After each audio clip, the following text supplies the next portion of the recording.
પટેલ। હવે જોઈએ અગત્યના સમાચાર। શનિદેવ મહારાજના જન્મ મહોત્સવની આજે ઉત્સાહભેર ઉજવણી કરવામાં આવનાર છે, ત્યારે વાડી શનિદેવ મંદિર ખાતે વહેલી સવારથી જ ધાર્મિક કાર્યક્રમનો પ્રારંભ થશે, તેમજ જન્મ જયંતિ નિમિત્તે વિવિધ મનોરથ રાખવામાં આવશે। વહેલી સવારે 5:45 કલાકે શહેનાઈ વાદન સાથે મંદિરના દ્વાર ખુલશે અને આરતીનું આયોજન કરવામાં આવશે। ત્યારબાદ સવારે 6 વાગે ધવલકુમારના સ્વરકંઠે સુંદરકાંડનું આયોજન, 9:15 વાગે આરતીનું આયોજન તેમજ જન્મ અભિષેક તેમજ પૂજન સવારે 11:30 વાગે રાખવામાં આવેલ છે। ત્યારબાદ બપોરના 12:30 કલાકે શનિદેવ મહારાજની જન્મ આરતીનું આયોજન કરવામાં આવશે। ત્યારબાદ બપોરના 4 વાગ્યાથી 6 વાગ્યા સુધી મંદિરના દ્વાર બંધ રહેશે।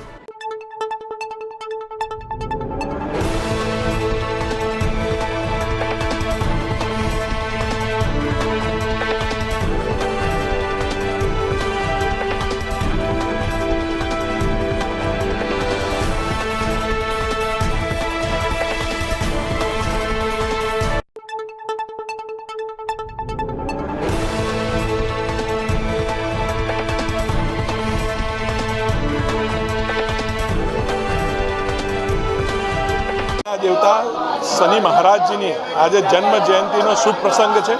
હું એની દરેક વડોદરાવાસીઓને શનિ જયંતિની ખૂબ ખૂબ શુભકામનાઓ અર્પણ કરું છું।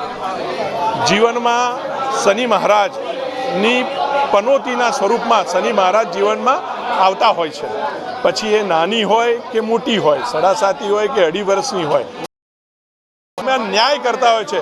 તમે સારું કર્યું હોય, તમે જો ખરાબ કર્યું હોય છે તેનું ખરાબ ફળ આપતા હોય છે। ત્યારે ન્યાયના દેવતાનો જ્યારે આજે જન્મ શુભકામનાઓ સાથે સત્ય તરફ અને સારું કરવા તરફ આપણે વધુ। સર્વપ્રથમ સર્વે ભાવિક ભક્તોને જય શનીશ્વર। સન્નો દેવી રભિષ્ઠય આપો ભવંતુ પિતે સંજોર અભિશ્રવંતુ નઃ। વૈશાખ વદ અમાસ એટલે કે 6 જૂન અને ગુરુવાર।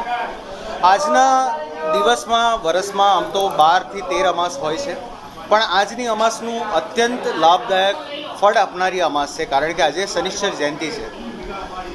ભક્તોમાં અને લોકોમાં સામાન્ય લોકવાયકા હોય છે કે શનિદેવ મહારાજના દર્શન માટે ના જવું જોઈએ, શનિદેવ મહારાજની દ્રષ્ટિ પડે તો ખરાબ પનોતી શરૂ થઈ જાય।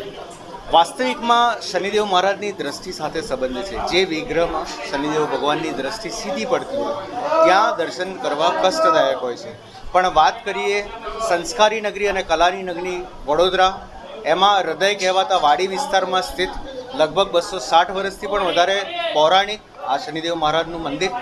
અહીં દાદાની મૂર્તિ એક જ કાળા કસોટીના પથ્થરમાંથી કલાત્મક રીતે કંડારીને એવી રીતના બનાવવામાં આવી છે કે ભગવાને પોતાના હાથમાં સૂર્યનારાયણજીને ધારણ કર્યા છે, જેથી કરીને ભક્તો તેમનું સન્મુખ દર્શન સાધારણ અને સામાન્ય રીતના કરી શકે છે, જેનો કોઈ બી ખરાબ પ્રભાવ ભક્તો પર પડતો નથી અને દર્શન શુભકારી, શિવકારી અને કલ્યાણકારી બને છે। અહીં ભક્તોના મનોરથો દર્શન માત્રથી જ સમાપ્ત થાય છે અને પૂરા પડે છે। આજના દિવસે દાદાની કૃપાથી અને એમની જ ઈચ્છા શક્તિથી સવારની શરૂઆત ધવલકુમારના સુંદરકાંડના પાઠ સાથે થઈ। તત્પશ્ચાત 11:30 કલાકે ભગવાનનો જન્મ અભિષેક ચાલુ થયો। 12:30 કલાકે જે મુહૂર્ત અને જે નક્ષત્રમાં શનિદેવ મહારાજનો જન્મ થયો હતો એ જ મુહૂર્તની અંદર ભગવાનની આરતી। તત્પશ્ચાત સાંજે ભગવાન માટે અન્નકૂટનો મનોરથ છે અને સંધ્યાને સંગીતમય અને ભક્તિમય બનાવવા માટે સિમ્ફોની મ્યુઝિક ગ્રુપ દ્વારા વચન સંધ્યાનું પણ આયોજન રાખેલું છે। હું આપના મીડિયાના માધ્યમથી તમામ ભક્તજનોને આજના દિવસે નિમંત્રણ આપું છું। આજના દિવસે એકવાર પધારો। આજના દિવસે કરેલા દર્શન, આજના દિવસે કરેલા તપ, આજના દિવસે કરેલા જે કંઈ પુણ્ય કામ હોય છે એનું અનેક ઘણું ફળ મળતું હોય છે। તો આજે આપ સર્વે આવો, દર્શનનો લાભ લો। જય શ્રી કૃષ્ણ। શ્લોક દવે।